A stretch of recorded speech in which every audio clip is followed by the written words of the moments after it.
Namaskar, good morning, and let us now move on under our Connecting Through Culture series of podcasts, which you have been getting for the last 3 months. As many of you are aware, the Indian Council for Cultural Relations published a book called Connecting Through Culture, and this was in July 2022.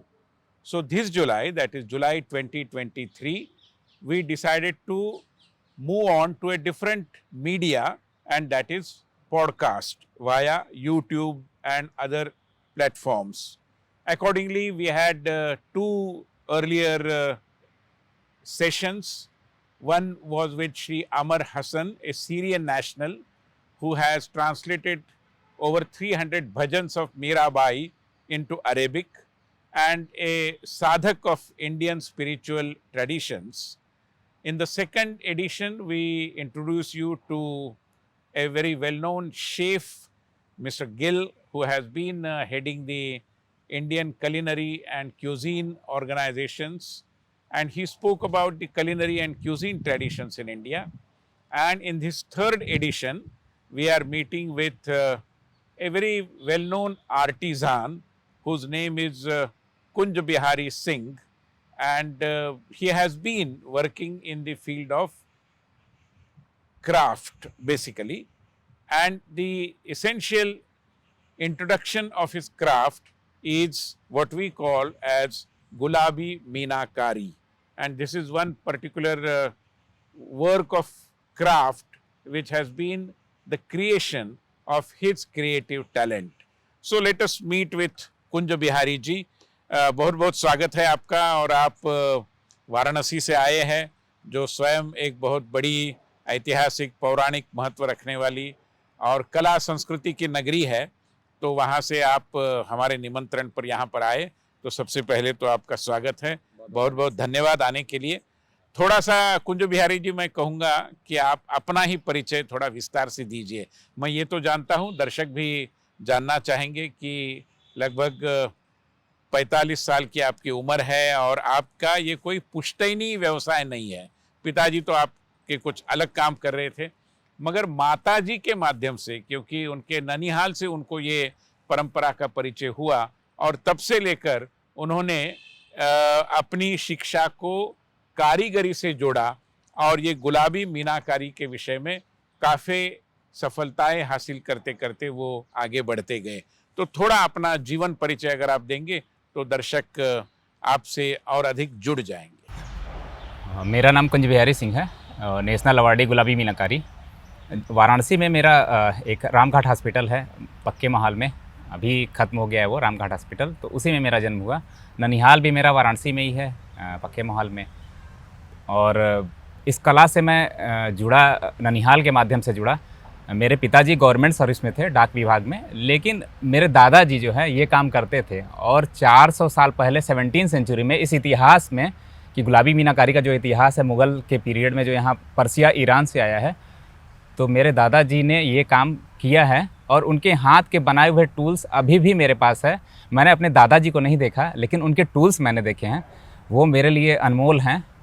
और मैंने ननिहाल से इस craft को सीखा है, और माताजी से अपने सीखा है। 10 वर्ष की उम्र में मैंने पहले अपना सृजन किया, जो चंद्रमा जो बनता है बच्चों के गले में, तो मुझे काफ़ी खुशी हुई कि मतलब ऐसे फिर मैं आगे बढ़ता चला गया।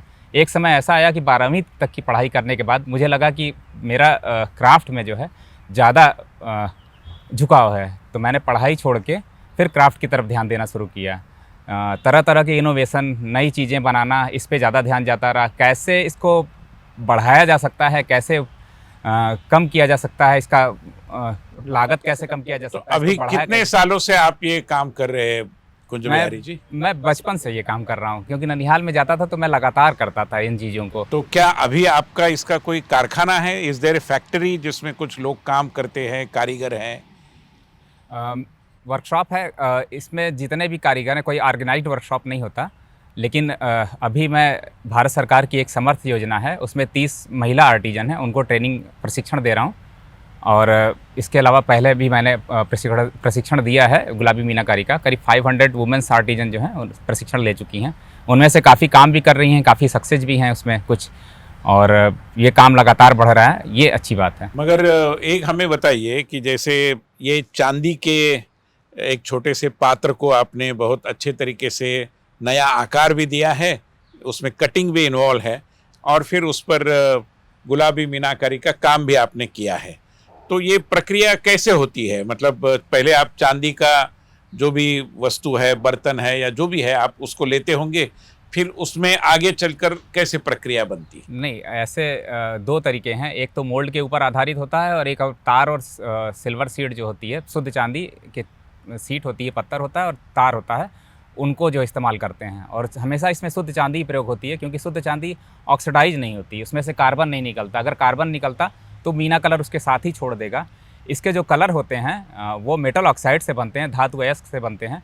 ब्लू इसके कोबाल्ट के अयस्क ऑक्साइड से बनते हैं, white titanium, green copper, yellow vanadium और ब्राउन मैग्नीशियम, और इसका जो पिंक है गुलाबी, जिसके नाम से ये प्रसिद्ध है, वो गोल्ड के ऑक्साइड से बनता है। और उसको हम लोग चंदन के तेल में मिला के लगाते हैं, और सभी कलर 850 डिग्री सेंटीग्रेड पे हम लोग अपने बनाए हुए मैनुअल फर्नेस जो होता है उसमें हीट करते हैं। तो हर एक इसके सारे स्टेप मोल्ड बनाने से लेकर ये सारी प्रक्रिया जो है, ये समर्थ की जो योजना है, उसमें हम लोग भट्टी बनाना भी सिखाते हैं कि आर्टिजन को अगर कहीं प्रॉब्लम हुई तो अपने हाथ से अपने टूल्स भी बना सकता है।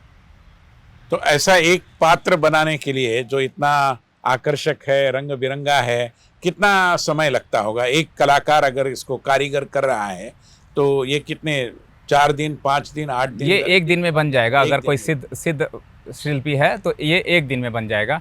कई चीज़ें होती हैं ज्वेलरी में जिसमें मोल्ड नहीं, ये मोल्ड पे आधारित है। अगर जैसे कोई चीज़ें मोल्ड पे आधारित नहीं होती हैं, अगर हम लोग उसको तार और सीड से बनाते हैं डिज़ाइन को, काफ़ी ज़्यादा ज्वेलरी में जैसे होती है, तो उसमें थोड़ा सा टाइम लगता है। और ये गुलाबी मीनाकारी ये नॉर्मल, मतलब ये साधारण कला नहीं है। हम इसको सबसे रेयरेस्ट कला मतलब आर्ट बोल सकते हैं, क्योंकि इसमें 7 स्टेप्स अलग होते हैं। अगर हम जो कुंदन ज्वेलरी होती है उसमें भी पीछे मीनाकारी होती है।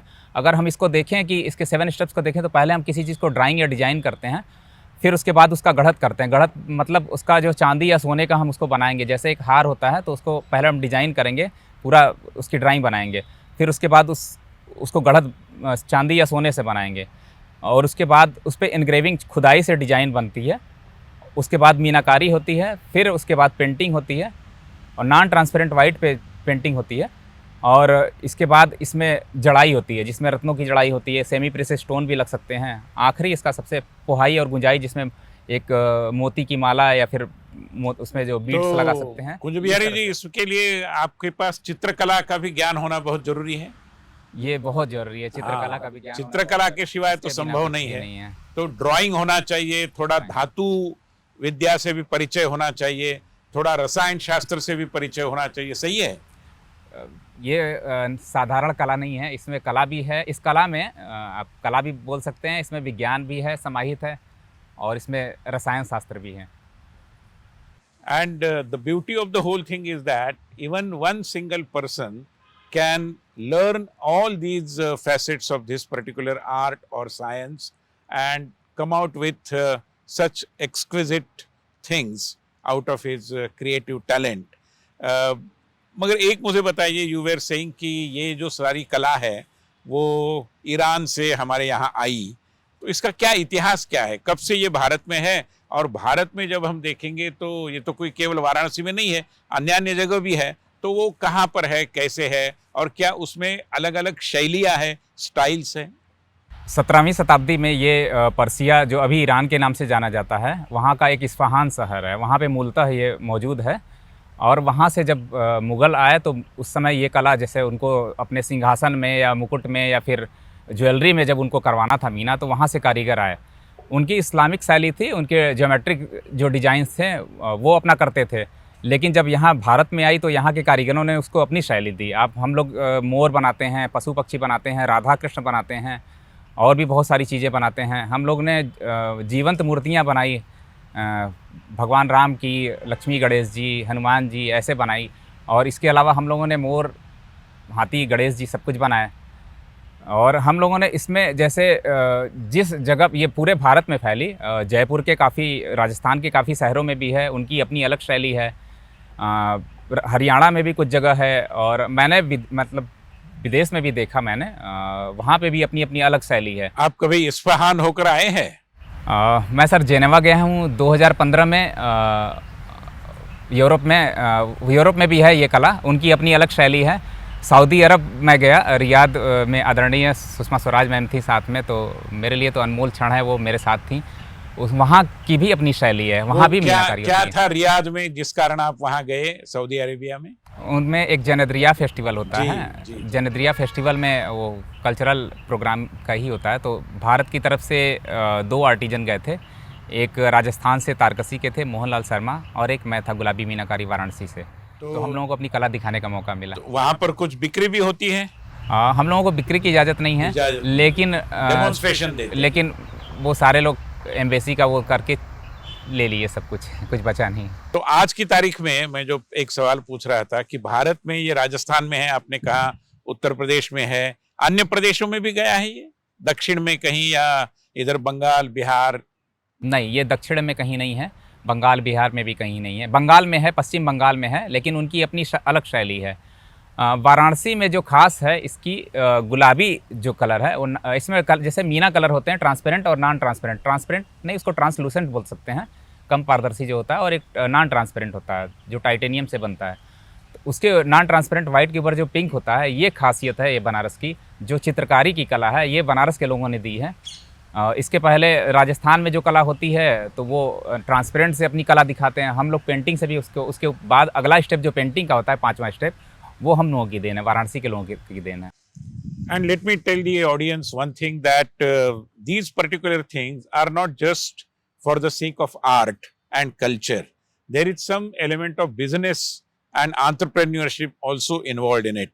तो उस कॉन्टेक्स्ट में मैं आपको पूछना चाहता हूं कि कोई एक युवा अगर सोचेगा कि वो गुलाबी मीनाकारी का व्यवसाय करेगा, तो उसके लिए आपका क्या गाइडेंस रहेगा? इसको पहले सीखना होगा, और क्योंकि इसके बारे में बताने के लिए ज़रूरी है।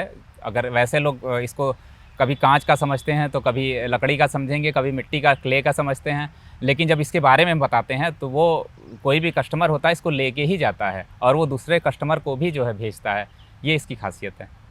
नहीं, ये तो बात सही है, मगर किसी ने अगर एक एंटरप्रेन्योर के नाते, एक स्टार्टअप के नाते इसको करना तय किया, तो उसको कम से कम 6 महीने का प्रशिक्षण जरूरी है, ट्रेनिंग? कम से कम 6 महीने का प्रशिक्षण जरूरी है। और अगर कारखाना लगाना है, हम्म। मान लीजिए जैसे हमारे यहाँ महाराष्ट्र में भी चांदी का काम बहुत सारा चलता है, गहने बनाते हैं, बर्तन बनाते हैं, उसमें से किसी ने ठान लिया कि मैं बर्तन, सामान्य बर्तन नहीं बनाऊंगा, उसको गुलाबी मीनाकारी से और अधिक सुशोभित करूंगा, तो वो अगर व्यवसाय करना चाहता है प्रशिक्षण के बाद, तो कितनी लागत होती है इसमें?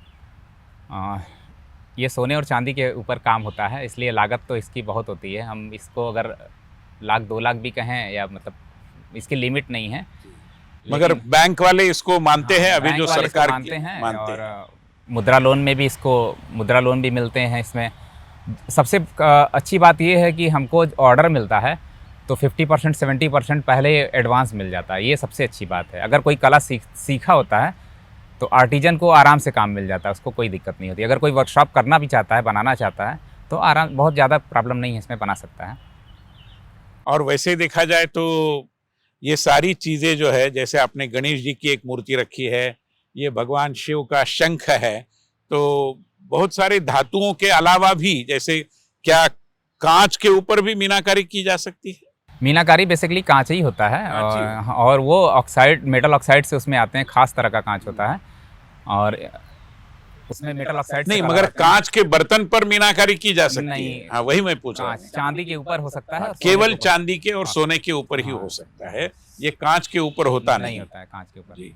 एक और मेरे मन में जिज्ञासा है कि आप गणेश जी, शिव शंकर, या फिर हमारी देवियां, या मोर जैसे जो भारतीय सारे प्रतीक है एक दृष्टि से, इनका उपयोग बहुत अच्छी मात्रा में कर रहे हैं, तो क्या इस तरीके की कला का, जिसमें भारतीय संस्कृति का भी एक चित्रण हो रहा है, इसको विदेश में कैसे रिस्पांस मिला? मैंने सुना कि आपकी बनाई वस्तुओं को माननीय प्रधानमंत्री जी ने ऑस्ट्रेलिया के प्रधानमंत्री जी को भेंट किया, अन्य लोगों को भेंट किया, तो उनकी प्रतिक्रियाएं क्या रही और आपको विदेश में क्या अनुभव आए इस विषय के बारे में?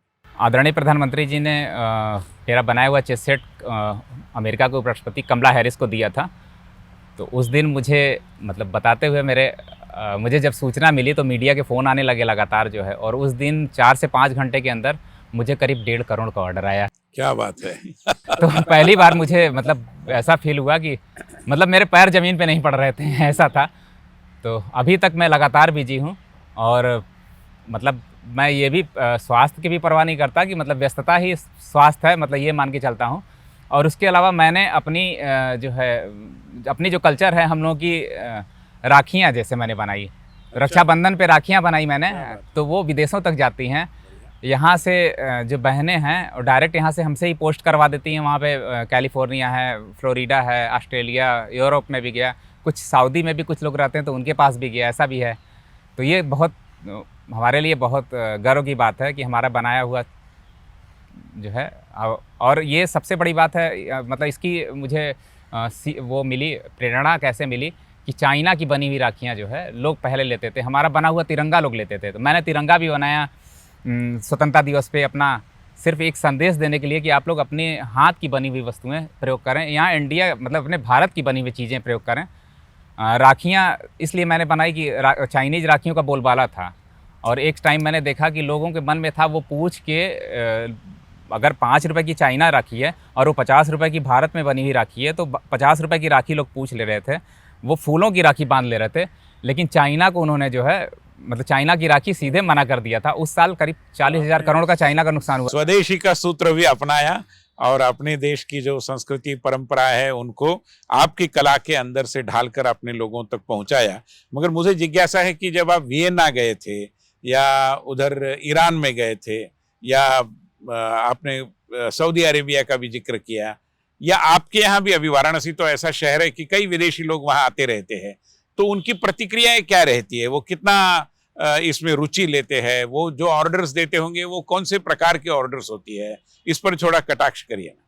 ज़्यादातर वो ज्वेलरीज पसंद करते हैं, लेकिन एक बार मुझे ऐसा आश्चर्य हुआ कि एक ऑटो वाले ने मुझे फ़ोन किया कि कुछ फॉरेनर जो हैं आपसे मिलना चाहते हैं। वो फ्रांस से आए थे, मैं गया उनको लेने के लिए। तो वो उन्होंने पूछा कि आप कुंजबिहारी सिंह हैं?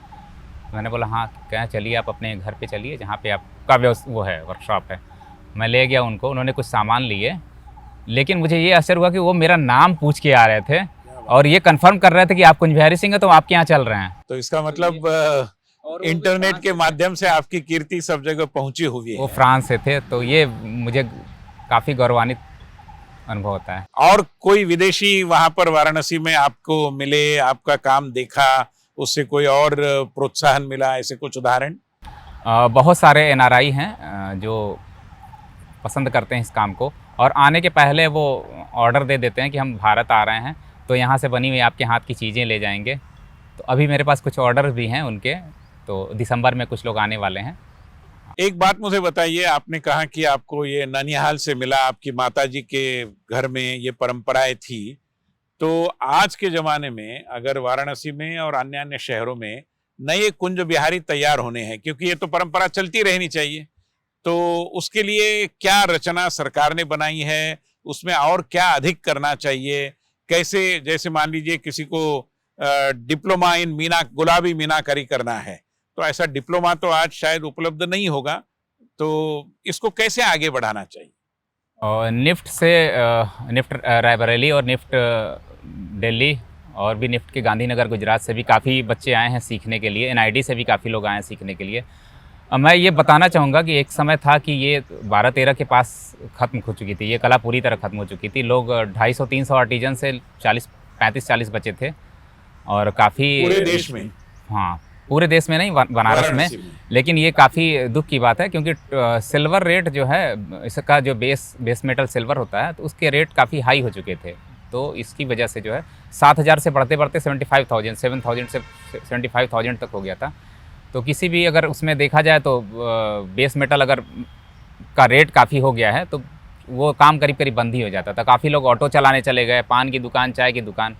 मैं अपने बारे में बताना चाहूँगा, मैं खुद भी चला गया था ऑटो के लिए, और ऑटो की शॉप पे भी चला गया। फिर पता नहीं क्या मेरे मन में आया, मतलब मैं वहाँ से वापस लौटा और मुझे लगा कि अभी काफ़ी कुछ है, संघर्ष करना ज़रूरी है।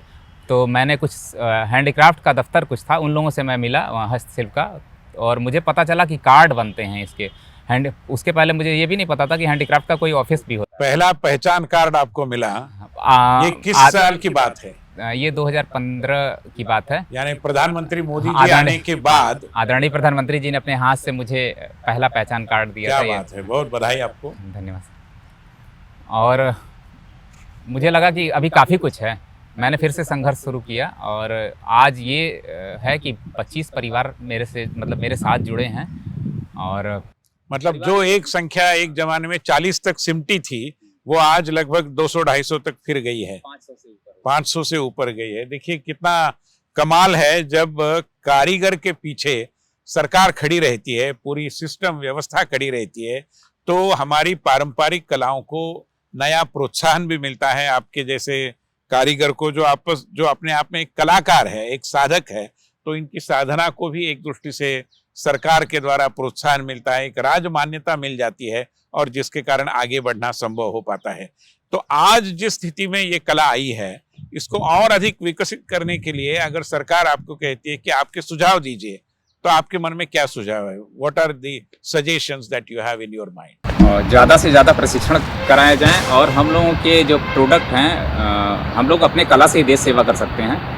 और अगर विदेशी मुद्रा यहाँ पे आती है इस कला के माध्यम से, बिक्री के माध्यम से निर्यात हो हम लोगों के क्राफ्ट का, हम लोगों के प्रोडक्ट का, तो ये सबसे अच्छी जो है बात होगी हमारे लिए और हमारे क्राफ्ट के लिए। तो उसके लिए सरकार ने उपाय योजनाओं के बारे में, या जो आपको दिक्कतें कुछ महसूस होती भी होगी इसको आगे बढ़ाने में, वो दूर करने के लिए क्या करना चाहिए?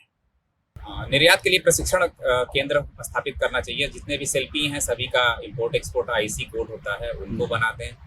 और आप निर्यात कर रहे हैं इनकी? नहीं, इनके निर्यात तो नहीं कर रहे हैं, लेकिन हमारे पास जैसे कस्टमर काफ़ी एनआरआई हैं, तो वो पेमेंट डॉलर में ही आता है, तो ज़्यादा। आप भेजते हैं कैसे? पोस्ट से, पार्सल से? और सरकार के द्वारा जो ऋण मिलता है वो पर्याप्त है, उसमें कोई नया करने की जरूरत नहीं है? मुझे बिना पूछे ही मुद्रा योजना में 10 लाख रुपए का लोन स्वीकृत कर दिया गया था। क्या बात। तो मुझे काफी मतलब अच्छा लगा ये चीजें कि हमारी सरकार इतना कुछ कर रही है। अन्य राज्यों में मैंने देखा, कुछ मैं राज्यों के नाम नहीं लेना चाहूंगा, लेकिन और अन्य राज्यों में मैंने देखा कि जहाँ इस कला की भी भरमार है, लेकिन वो लोग जो हमारे यहाँ की योजनाएं हैं सरकार की, वो अपने मांग पत्र के द्वारा जो है वो अपने गवर्नमेंट को दे रहे हैं कि हमारी जो है जो जैसी योजनाएं उत्तर प्रदेश में चल रही है वैसी योजनाएं जो है उनके यहाँ भी चलें। मुझे एक बताइए, किसी ने किताब पढ़कर या YouTube चैनल को देखकर इस कला को आत्मसात करना तय किया, तो क्या आज कोई किताबें, कोई वेबसाइट, कोई YouTube पर मान लीजिए आपका कोई डेमोन्स्ट्रेशन, ऐसा कुछ उपलब्ध है?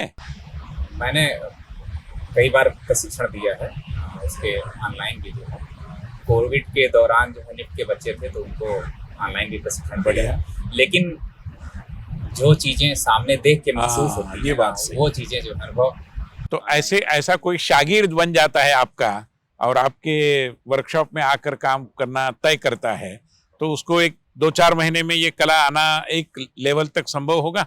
मैंने वुमेन एम्पावरमेंट के लिए भी काफी काम किया, विशेषकर महिलाएं इस काम को काफी सीखी हैं। महिलाएं ज्यादा जल्दी सीख जाती हैं? जल्दी सीख जाती हैं। कितना समय लगता होगा? 4 महीने, 6 महीने? 6 महीने में सीख जाती 6 महीने में सीख जाती हैं और कुछ काम करने लगती हैं। सबसे बड़ी बात है कि वो महिलाओं को मैंने इसलिए सिखाया कि जिस समय ये काम खत्म हो रहा था तो उसमें पुरुष सब छोड़ के ऑटो चलाना, पान की दुकान, चाय की दुकान, ये सारी चीज़ें कर ले रहे थे, लेकिन महिलाएं जो हैं एक बार अगर सीख लेंगी तो वो अपना पढ़ाई करते हुए, घर का काम करते हुए 1 घंटा, 2 घंटा, 4 घंटा, जिसके पास जितना समय है, तो अपने उसमें घर के खर्च में वो सहयोग कर सकती हैं। बढ़िया। एक मैं नाम लेना चाहूँगा, एक है शालिनी यादव, बच्ची जैसी है मेरी, वो उन्होंने इस कला को सीख के अपने दीदी की शादी पूरी करवाई। क्या बात है, बहुत बधाई आपको। आपने एक घर खड़ा कर दिया एक दृष्टि से, और एक का जीवन भी बन गया आपके इनिशिएटिव से, मैं कहूँगा। मुझे इसके पहले कि हम इस चर्चा को समाप्त करें, एक सवाल पूछना है कि आपके मन में ऐसी कुछ रही होगी बात कि जिसको आप एक कला के माध्यम से साकार करना चाहते हैं। जैसे आपने मूर्तियाँ बनाई, गणेश जी की बनाई, और भी बनाई होगी, शंख बनाया, कई सारे ऐसे छोटे छोटे बर्तन को हो या इस तरीके के पात्र भी बनाए, आप क्या मन में है आपके, जो एक आपकी आकांक्षा क्या कहती है कि आपको क्या बनाना है? इंटरनेशनल योगा डे पे मैंने वृक्षासन बनाया था, योगा पोज था। क्या बात है, रक्षाबंधन पे राखियाँ बनाई, दीपावली पे दिए बनाए, स्वतंत्रता दिवस पे तिरंगा अपना बनाया। बहुत बढ़िया। और इसके अलावा मेरे मन में है अभी भगवान राम ख्वाहिश का, क्या है? भगवान राम का अयोध्या का जो मंदिर है बहुत वो बढ़िया, पूरा बनाने बहुत की बढ़िया, इच्छा है। बहुत बढ़िया। तो आपकी ये ख्वाहिश पूरी हो, आपकी जो आकांक्षा है वो पूर्ण एक दृष्टि से हो जाए, और आपकी इस दिशा में जो तरक्की हो रही है वो अभी और अधिक गति से, दिन दूनी रात चौगुनी इस पद्धति से होकर, एक दृष्टि से भारत की ये जो एक बहुत ही विशिष्ट कला है, और जो विदेश से यहाँ आई मगर यहाँ पर बस गई और यहीं की हो गई, जैसे आपने मुझे बताया। So this is the beauty of this गुलाबी मीनाकारी, and as it happens, nations and their cultures leave a kind of an imprint on the minds of the global community. Now with this particular Gulabi Meenakari, although it has left a kind of an imprint of the creative talent of the artist, in this case our Kunj Bihari Singh ji, on every other piece of art and craft, likewise I believe that with people like Kunj Bihari Singh, who are a kind of part of our art traditions and who have been contributing in not just conserving but promoting these traditions, and with their help, their talent, their creativity, their industry, India is leaving an imprint on the hearts and minds of the global community. In that context, I believe all such arts and crafts are very, very critical. The idea of India will be poorer if we don't consider these kinds of our traditional arts and crafts and give adequate importance to them. मैं मानता हूं कि प्रधानमंत्री मोदी जी के नेतृत्व में सरकार इसी दिशा में कदम बढ़ा रही है, आगे जा रही है, और कुंज बिहारी जी जैसे और अधिक कुंज बिहारी हमारे देश में निर्माण हो और गुलाबी मीनाकारी की परंपरा अधिक संपन्न होती जाए। इन्हीं शुभकामनाओं के साथ हम आपसे विदा लेते हैं। बहुत बहुत धन्यवाद।